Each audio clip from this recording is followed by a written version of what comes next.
Alright guys, so today we're going to be tying my go-to nymph pattern. This is a flashback pheasant tail, and personally I think this is probably about the best nymph pattern you can really tie. You can vary this by size and color to really imitate any mayfly hatch out there. So I'm tying this on a size 14 today, and I'm going to do just a normal flashback pheasant tail here.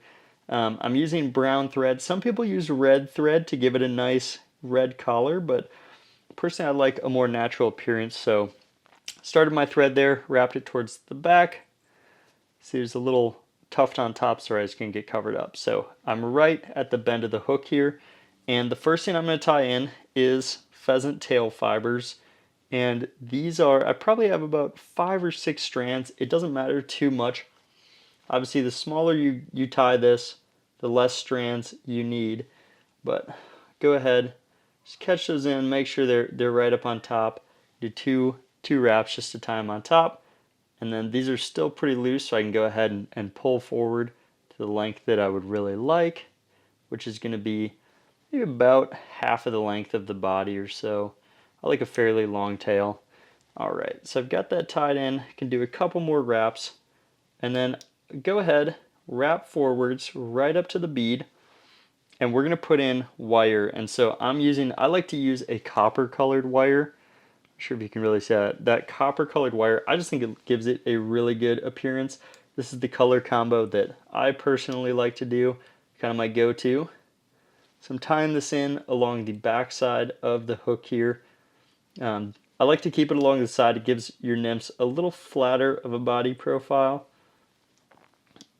Alright, and I'm just making sure that my fibers here are covering right where my thread wraps were. So I want to start kind of right on top of the tail, and now just go forward, just kind of cover this up. Don't worry too much about tapering the body. Alright, and I'm going to come to maybe about the 60% mark, so just a little bit forward of halfway. Take my tail fibers here, and I can start wrapping these around. Just make sure they kind of stay together as you wrap forward.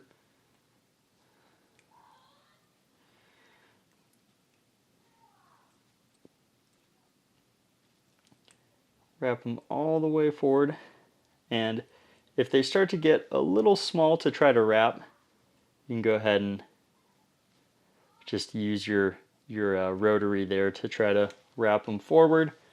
Alright, so I've got those all the way up. Clip those off snug, get them out of here. Now I can take my copper wire, go ahead. I always kind of like to do my first wrap right at the tail fibers there. And whatever direction you wrap your pheasant tail fibers, you want to wrap your wire the opposite way. Alright, I've got it there, tying it off. You can see I ended up probably a little bit forward of even the point I said I was going to end on there. That's completely fine because that is actually going to get covered up a little bit. So now I can take my flash material. This is a pearl flash, and what I actually use for flash on a lot of nymphs is, if you've ever seen the material lateral scale. Alright, get that tied in. So you can see I'm fairly far back here now. Alright, and then for the wing case itself, typically like to use, this is turkey feather, and I just cut a little section of it.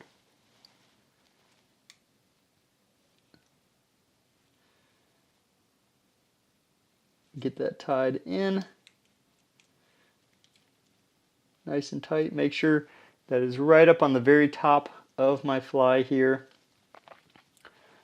Okay. Now we will go ahead and add our peacock curl.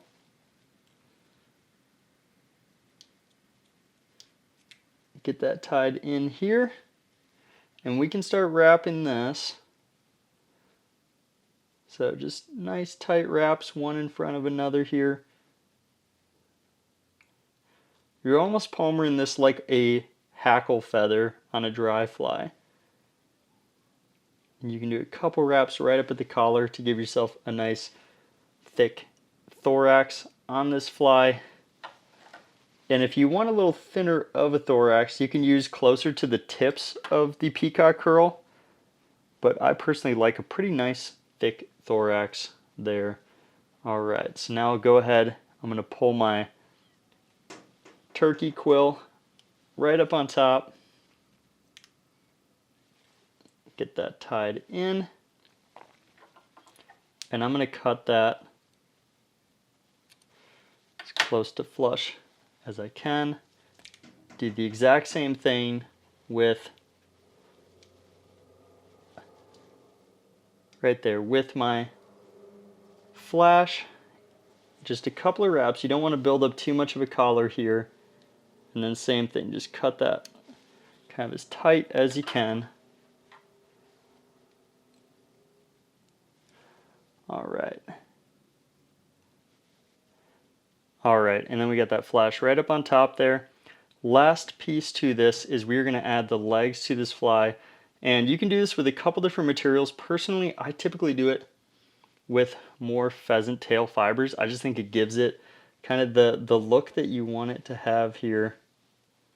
And an easy way to do this is to just grab the material, pull it over the thread and into position here. And don't worry about how long it is yet.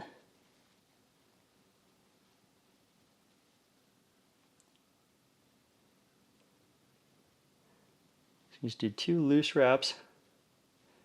And then we can go ahead and do is pull this down to the length we want it.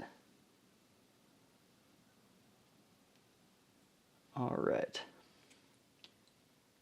Then we can do a couple of wraps tight to get that to flare out.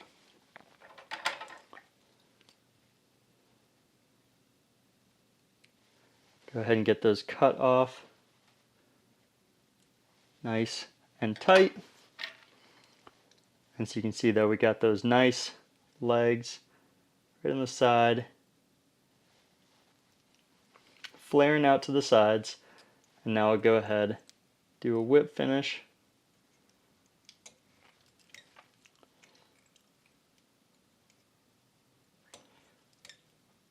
Okay. Cut that off. And the final step to this that I like to do on all my flies is just adding a nice little kind of bead of epoxy right up on top here. And that's going to do a couple of things for us.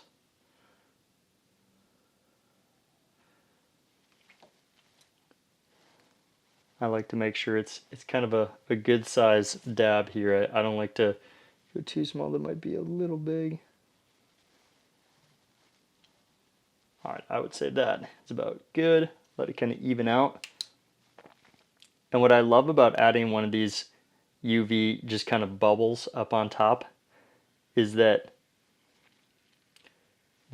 catches a ton of light, and it really makes sure that that flash sends off light in all directions, which is really nice. I think it just really gives it a nice kind of shiny iridescent thorax, just like a natural bug has. Obviously that's a lot shinier than a natural. Alright, so there we go. That is the Flashback Pheasant Tail, my favorite nymph for all situations. Tie these in a variety of colors and sizes to really imitate any mayfly hatch out there.